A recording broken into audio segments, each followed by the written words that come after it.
क्यों नहीं होना चाहिए? मतलब ये भारत के अंदर सो कॉल ये नेता एक भ्रम फैलाते हैं कि बेरोजगारी बहुत है, महंगाई बहुत है।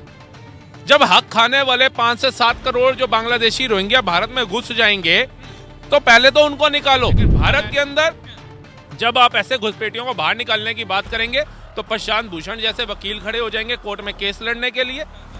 बड़े बड़े जो विपक्षी नेता है वो आ जाएंगे, मानवता की हत्या हो रही है, उनको नहीं। और जिन रोहिंग्या को कहने की बात कर रहे हैं तो हमारे टैक्स के पैसों में फ्री की ये सांसदों की कोठियों में बैठे हुए आलीशान बंगलों के अंदर गाड़ियों के काफलों में घूम रहे हो, अपने घर में रख लो, एडॉप्ट कर लो उनको। भैया वोट बैंक को निकाला जा रहा है, आप ये मत बोलिए रोहिंग्या को। उनका वोट बैंक है, इसलिए वो रोहिंग्या हैं तो वो भारत में है।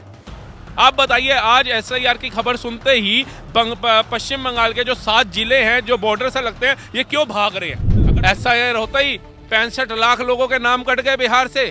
65 छोड़िए, 6 लोग भी कोर्ट के अंदर पेश नहीं हुए, 6 लोग भी BLO के पास नहीं गए, 6 लोग भी थाने के अंदर FIR कराने नहीं गए। अरे 2-4 इनका कोई कार्यकर्ता ही चला जाता।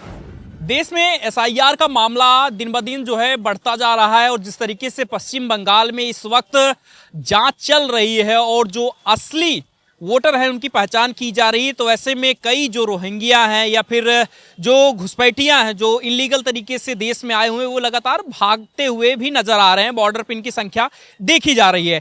तमाम राज्यों में भी SIR हो रहा है। SIR के लिए बाकायदा उत्तर प्रदेश के मुख्यमंत्री ने साइन भी कर दिया, लेकिन पश्चिम बंगाल की ममता बनर्जी जो मुख्यमंत्री हैं वो बड़ी परेशान है SIR को लेकर। अब मामला सुप्रीम कोर्ट में गया तो वहां से भी जो है विपक्ष को कोई राहत नहीं मिली है। सूर्यकांत ने जो है फटकार लगाते हुए कहा कि हम जो रोहिंग्या हैं, जो घुसपैठिए हैं, उनके लिए रेड कारपेट नहीं बिछा सकते हैं। लेकिन विपक्ष को इतना रोहिंग्याओं से या फिर घुसपैठियों से इतना प्यार क्यों है, इन सब पर बात करते हैं। राहुल भाई, बहुत स्वागत आपका। SIR पहले होना चाहिए कि नहीं इस देश में? जो असली वोटर है उनकी पहचान जरूरी है कि नहीं? बिल्कुल होना चाहिए और पूरे भारत में होना चाहिए। सिर्फ बंगाल और बिहार तक सीमित मत रखो इसको। यूपी से लेकर के दिल्ली, दिल्ली से लेकर उत्तराखंड, उत्तराखंड से लेकर के हिमाचल, हिमाचल से लेकर के पंजाब, पंजाब से लेकर के हरियाणा, हरियाणा से लेकर के 28 राज्य और 8 केंद्र शासित राज्य, सभी जगह पे होना चाहिए। क्यों नहीं होना चाहिए? मतलब ये भारत के अंदर सो कॉल ये नेता एक भ्रम फैलाते हैं कि बेरोजगारी बहुत है, महंगाई बहुत है। जब हक खाने वाले 5 से 7 करोड़ जो बांग्लादेशी रोहिंग्या भारत में घुस जाएंगे तो पहले तो उनको निकालो। अमेरिका ने भी तो निकाले ना, हमारे 24-28 नागरिकों को हथकड़ी लगा करके भेजा। क्यों किया भैया जी? पहले तो इलीगल तरीके से गए थे। वो अमेरिका है, वो ये नहीं देख रहा नरेंद्र मोदी से मेरे संबंध कैसे हैं। वो अपने देश की आंतरिक सुरक्षा देखेगा। आज 14 को अलाउ करेगा, कल 1400 पहुंच जाएंगे, फिर 14,000 पहुंच जाएंगे। और हम भारतीय हैं, हम नमक हरामी और गद्दारी करना नहीं जानते हैं। हमें पता है कि चाहे वो हिंदू हो, चाहे वो भारतीय समुदाय से किसी भी जात, किसी भी धर्म का हो, अगर वो घुसपैठिए तरीके से किसी कंट्री में जाएगा और उसको अगर अपमानित करके भारत भेजा जाएगा तो हम उसमें उस देश का विरोध नहीं करेंगे, क्योंकि उसने अपने देश को सेव करने के लिए एक फर्ज निभाया। लेकिन भारत के अंदर जब आप ऐसे घुसपैठियों को बाहर निकालने की बात करेंगे तो प्रशांत भूषण जैसे वकील खड़े हो जाएंगे कोर्ट में केस लड़ने के लिए। बड़े बड़े जो विपक्षी नेता है वो आ जाएंगे, मानवता की हत्या हो रही है। भैया कह रहे कि मानवता के आधार पर रहने और खाने, शिक्षा का अधिकार देना चाहिए। तो भैया ये मैं कहता हूं कि एक काम करो, इनको क्यों देना है? इनको क्यों देना है? भारत के अंदर आज भी कुछ ऐसे कैदी मतलब कैद कर रखे हैं इन लोगों ने। कई ऐसे नौजवानों को कैद कर रखा है इन्होंने जो जेल में बैठ के भी, और जब बाहर बेल पे आते तब भी देश के लिए काम जरूर करते। उन्हें फिर बाहर निकालो, उनको दो खाने को तो मुझे अच्छा भी लगेगा, उनको नहीं। और जिन रोहिंग्या को कहने की बात कर रहे हैं तो हमारे टैक्स के पैसों में फ्री की ये सांसदों की कोठियों में बैठे हुए आलीशान बंगलों के अंदर गाड़ियों के काफलों में घूम रहे हो, अपने घर में रख लो, एडॉप्ट कर लो उनको। एडॉप्ट कर लो ना, जाओ कोर्ट के अंदर एडॉप्ट का एक फॉर्म भरो, एडॉप्शन उनको ले लो, पढ़ो उनको रखो अपने घर में। ये खुद अपने घर में एक रोहिंग्या रख के राजी नहीं है। ये एक मुसलमान को अपने घर में नहीं रखेंगे। हजारों मुसलमान जो सड़कों पे रह रहे होंगे, भीख मांग रहे होंगे ना, ये एक की एजुकेशन का खर्चा नहीं उठाएंगे ये नेता। लेकिन अपनी कुर्सी मजबूत करने के लिए हिंदू मुसलमान को कैसे आग में जलाना है ये बखूबी जानते हैं ये लोग। और आरोप किस पे लगा दो? मोदी पे, क्योंकि सत्ता में तो मोदी है। लेकिन वही मोदी 25 कंट्रियों से सर्वोच्च सम्मान ला रहा है, 8-7 कट्टर इस्लामिक कंट्रियों से सर्वोच्च सम्मान ला रहा है, दुबई में राम मंदिर बना रहा है। वो कट्टर इस्लामिक कंट्रियों को नहीं दिख रहा कि मोदी मुसलमानों का विरोध कर रहा है या उनके ऊपर मतलब अत्याचार कर रहा है, नहीं कर रहा है। इनको पता है।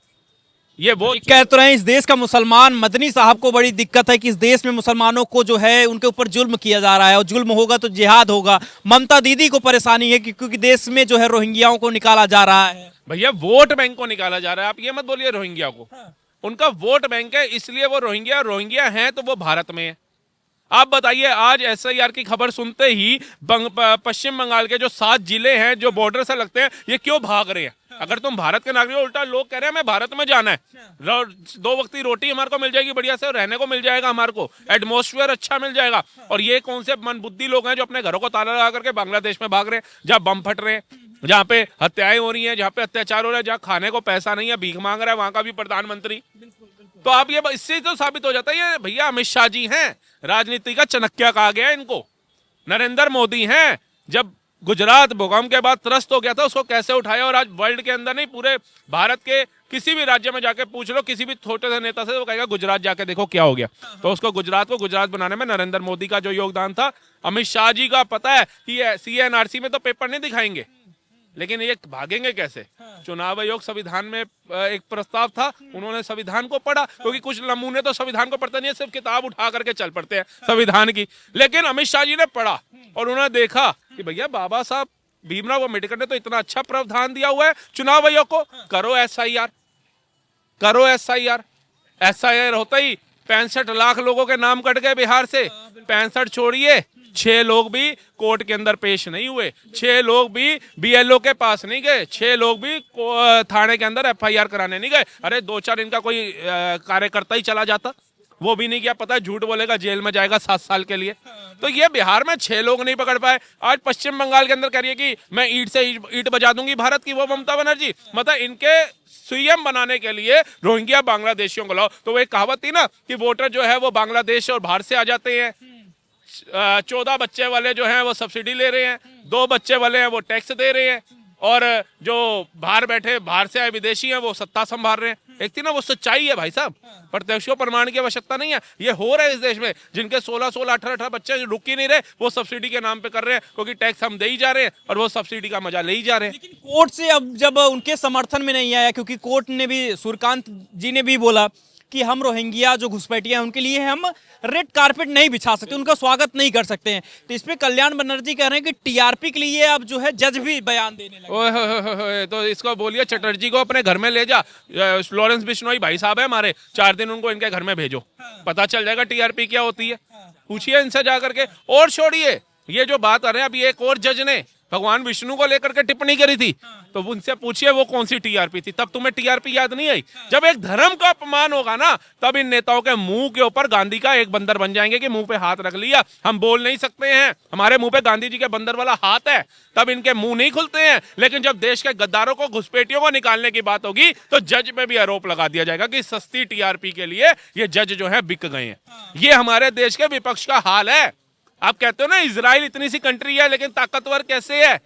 क्यों भैया उसके साथ फिलिस्तीन, गाजा जो है वो नहीं उसके सामने टिक पा रहे? 57 इस्लामी कंट्रियां क्यों हस्तक्षेप नहीं कर रही? अमेरिका क्यों नहीं जा रहा? चाइना क्यों नहीं जा रहा? रशिया क्यों नहीं जा रहा? वो इतनी सी कंट्री जब उस पर आपदा आती है तो उसका विपक्ष उसके साथ ढाल बन के खड़ा हो जाता है, वहां के नागरिक उसके साथ ढाल बन के खड़े हो जाते हैं। इसलिए आज इतना सा इजराइल भी सबका बाप बन के बैठा हुआ है, दुश्मन देशों का। लेकिन भारत के ऊपर जब जब आपदा आई है, आप अपना सुषमा स्वराज जी को उठा करके देख लेना, हर पल विपक्ष के साथ, पक्ष के साथ खड़ी हुई थी, अगर विपक्ष में भी थी। अटल बिहारी वाजपेयी जी को भी देख लेना, 2 सीटों से वो हार गए थे, उन्होंने इस्तीफा प्रधानमंत्री का पद छोड़ दिया था, लेकिन कभी उस समय के राजीव गांधी हो, चाहे मनमोहन सिंह हो, चाहे कोई भी प्रधानमंत्री उस समय के रहे हो, किसी का विरोध नहीं किया था। कभी विदेशों में जाके कहा नहीं था कि भारत माता का अपमान करके आए या देश का अपमान करके आए, देश पर प्रशंसा चिन्ह उठाए हो। लेकिन आज की राजनीति भाई साहब ऐसी गिर चुकी है कि अगर आप पाकिस्तान को भी उसकी भाषा में आवाज दोगे तो पाकिस्तान के पक्ष में बोलने वाले आपको भारत के विपक्ष के नेता मिल जाएंगे, भारत में ही मिल जाएंगे। ये वो चींटियां हैं जो धीरे धीरे दीमक लग करके हमारी भारत की दीवारों को खोखला करने का काम कर रही हैं। हमें पाकिस्तान, हमें बांग्लादेश, इनसे डर नहीं लगता इतना। हमें पता है हम आज की डेट के अंदर 2014 के बाद क्या बन चुके हैं, ब्रह्मोस हमारा क्या है, अग्नि 5 क्या है, अग्नि 4 क्या है, हमारे पास हमें सब कुछ पता है। और अगर जिनको पता लगाना है, एक बार अमेरिका से पूछना है S-400 क्या था, वो बताएगा तुम्हें कि S-400 ने कैसे वहां की रातों की नींद उड़ा दी थी, कि मुनीर से लेकर के वहां का सेना अध्यक्ष तक नींद की गोली भी खा रहा था तो नींद नहीं आ रही थी। तो ये भारत के नेता बनकर के कुर्सियों में बैठ गए हैं और भारत को ही खोखला करने का काम कर रहे हैं। ये आज का जो बदलते भारत की तस्वीर है, जहां हमारे देश का प्रधानमंत्री तो देश की सेवा के लिए 20-20 घंटे दे रहा है। वो अभी साउथ अफ्रीका एक मीटिंग में गए, वहां से आए तो सीजीआई के जज की शपथ में चले गए, वहां से फिर एक स्वास्थ्य केंद्र पता नहीं हॉस्पिटल का उद्घाटन करने चले गए, उसके बाद राम मंदिर अयोध्या पहुंच गए ध्वजारोहण के अंदर, वहां से आए तो लाल किला पहुंच गए गुरु तेग बहादुर साहब जी की शहीदी पर्व के ऊपर।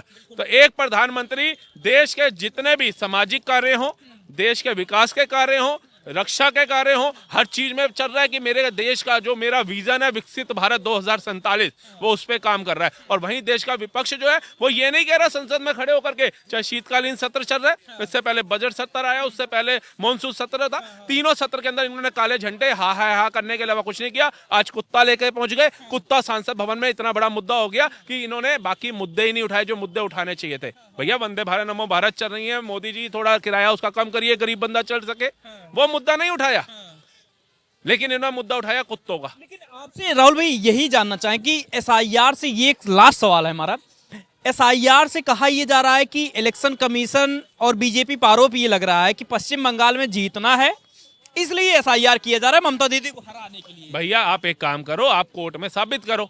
आप गणेश कुमार को नहीं ले जा सकते ना सीधा, जो बीएलओ के पास ही जा रहा है ना, नाम तो बीएलओ लाएगा या काटेगा। आप एक बीएलओ के खिलाफ मुझे एफआईआर दिखा दीजिए आज तक की। बल्कि इन्होंने ऐसी दहशत फैला दी कि कुछ टाइम पहले पश्चिम बंगाल में सांसद और विधायकों को पीटा गया था। अब बीएलओ जो है वो सुसाइड कर रहे हैं, उनको इतना प्रताड़ित किया जा रहा है, उनको फैमिली को टॉर्चर किया जा रहा है कि उनको लिखित पत्र केंद्र सरकार को देना पड़ रहा है कि हमें सुरक्षा प्रदान की जाए, तब हम करेंगे एसआईआर, नहीं तो हमारे परिवार से और हमारी जान से बढ़ के कुछ नहीं है। आप सोचिए क्या खौफ का मोल है। जैसे वेस्ट बंगाल जो है वो भारत का हिस्सा नहीं है, वो बांग्लादेश में जाके एसआईआर कर रहे हो। आप समझ सकते हैं ये आजाद भारत है, सारे जहां से अच्छा हिंदुस्तान हमारा, हम बुलबुले हैं इसकी, ये गुलिस्तान हमारा। इस गुलिस्तान की हालत क्या कर दी कुछ भी। इतना प्यार क्यों है घुसपैठिया है, रोहिंग्या, इनसे इतना प्यार क्यों है? भैया जब उनको बंटवारा हुआ रुक जाते भारत में, क्यों बंटवारे के नाम पे एक अभिनंग भारत का काट दिया? जब पता है आज भूखे मर रहे हो, आज तुम्हारे पास रोटी नहीं है और तुम्हें भारत में आना है रोटी खाने के लिए, क्यों तब क्यों गए थे भारत को तोड़ करके और उसको आतंकवाद का गढ़ क्यों बना दिया? आज तुम्हारे को भारत बड़ा प्रिय लग रहा है। वो भारत को प्रिय बनाने के लिए नरेंद्र मोदी का कितना योगदान है वो पूरी भारत की जनता देख रही है। आप बताइए नेहरू के टाइम पे क्यों नहीं आ रहे थे ये कहते हुए, तब तो वेस्ट पाकिस्तानी होता था, ईस्ट पाकिस्तानी होता था और वेस्ट बंगाल हो गया था, उसका हिस्सा काटा, ऐसे ईस्ट पाकिस्तान काट दिया हमारा है, ले लिया। तब क्यों नहीं आए? नहीं हमसे ना गलती हो गई, हम 4 दिन के लिए गए थे, हमारे को भारत आना है, तब तो नहीं बोले। इंदिरा के समय में भी नहीं बोले, उल्टा उन्होंने बोला हमारे को बांग्लादेश अलग दे दो, लेकिन उस समय भी चाहते तो भारत में मिल सकते थे ना। इसका मतलब ना भारत को नेहरू ने सक्षम किया, ना इंदिरा गांधी ने सक्षम किया। अगर इंदिरा गांधी ने भी सक्षम कर दिया होता 20-21 साल तक भारत को, 20 साल की सत्ता में भी कर दिया होता ना अगर सक्षम, तो वो बांग्लादेशी पता क्या कहते, हमें बंगाल में भी ला लो भाई साहब, हमें बांग्लादेश अलग देश नहीं चाहिए। वो होता तुम्हारी वाहवाही वाला काम कि चलो भारत का एक मोड़ ऐसा आया था कि जब अलग कट गया था और अब इन्होंने कहा जी हमें भारत में मिला लो, क्योंकि प्रधानमंत्री राष्ट्रपति तो वहीं का चुना जाना था ना, पाकिस्तान का तो नहीं चुना जाना था ना, मिला देते, वो नहीं था। लेकिन आज बांग्लादेश की आवाम क्या कह रही है, हमें भैया भारत में जाना है, हमें रोजगार, हमारे बच्चे पालने हैं, जान दो। आज उनको भारत प्रिय लग रहा है। क्यों भैया जी? क्यों नरेंद्र मोदी ने आज चौथी अर्थव्यवस्था पे ले आए, आज भारत के अंदर वंदे भारत दौड़ रही है, आज भारत रोड मैप के अंदर दूसरे नंबर पे आ गया चाइना को पिछाड़ के। आज भारत की जीडीपी सब अन्य देशों के अकॉर्डिंग सबसे ज्यादा ग्रोथ कर रही है। आज भारत के प्रधानमंत्रियों को सर्वोच्च सम्मान मिल रहे हैं। आज भारत के अंदर जो विदेशी कंपनियां वो इन्वेस्टमेंट कर रही है। यूपी जैसे एक राज्य में जहां गुंडा राज होता था, वहां 1,48,000 करोड़ का MOU साइन हो रहे हैं। सऊदी की जितनी कंट्रियां हैं वो जाकर के कश्मीर में इन्वेस्टमेंट कर रही है। G20 हो रहा है। कोरोना के अंदर हमने वो करके दिखाया जो विदेशों में बड़े बड़े सुपर पावर कंट्रियां नहीं कर पाए हैं। हमने चंद्रयान शिव शक्ति पॉइंट बना करके दिखा दिया, हमने ब्रह्मोस बना करके दिखा दिया। तुम्हारे को अब ये लग रहा है कि भारत आज 11 सालों में इतनी तरक्की कर गया जो पिछले गांधी, नेहरू, इंदिरा गांधी इनके टाइम में नहीं कर पाया था। आप क्या बात कर रहे हो? जिन्होंने भारत को कभी सोचा ही नहीं, जिनका विजन ही नहीं था विकसित भारत का, जिनका विजन ही नहीं था 2047 का, ये विजन तो नरेंद्र मोदी के था 2047 तक। नहीं तो इनके मुताबिक चलते तो आज मेरे को लग रहा है कि ये 11वीं पे छोड़ के गए थे, आज 20वीं अर्थव्यवस्था पे ले आता राहुल गांधी होता। घुसपैठिया पे कार्रवाई जैसे बाबा कर देते हैं, यूपी में कनेक्शन काट रहे हैं, बुलडोजर चल रहा है, उनके घर तबाह किए जा रहे हैं, ये और मुख्यमंत्री क्यों नहीं कर पाते? अरे मेरे को तो ये नहीं समझ आता नरेंद्र मोदी जी इतना सॉफ्टली क्यों चल रहे हैं। अगर इतने बाबा तो कर रहे हैं एकदम बढ़िया। बाबा की तरह ही चाहिए हर राज्य के अंदर भैया जी, बाबा ही चाहिए। अभी आपने देखा होगा एक पत्रकार एक जगह पे गए हैं इंटरव्यू लेने, तो वो कह रहा है भैया मुसलमान तो बड़े तंग हो रहे हैं, हमारे को एक काम करो, एक अंक काट के दूसरा हिस्सा दे दो हमारे को। अब आप उनकी थिंकिंग सोचिए, उनकी विचारधारा सोचिए कि उनका उद्देश्य आज भी वही है मुस्लिम लीग वाला कि आज हमारी आबादी इतनी बढ़ गई, अब एक और हिस्सा काटो और हमें दो। अंदर के जज्बात उसका निकले। और 50-60 बंदा वहां पे खड़ा है, 20-25-30 से ज्यादा ही बंदा होगा, लेकिन विरोध किन्होंने किया? सिर्फ दो ने, एक बुजुर्ग ने, एक सीनियर ने, कि तू गलत कह रहा है। बाकी सब मौन धारण करके बैठे हैं। मत अगर बिल्कुल बाबा चाहिए और डंके की चोट पे चाहिए। तो एसआईआर को लेकर चर्चा हो रही है और सुप्रीम कोर्ट ने जिस तरीके के स्टेटमेंट दिए हैं उसको लेकर हम चर्चा कर रहे हैं। आपकी क्या कुछ राय है, हमें जरूर बताइए। धन्यवाद।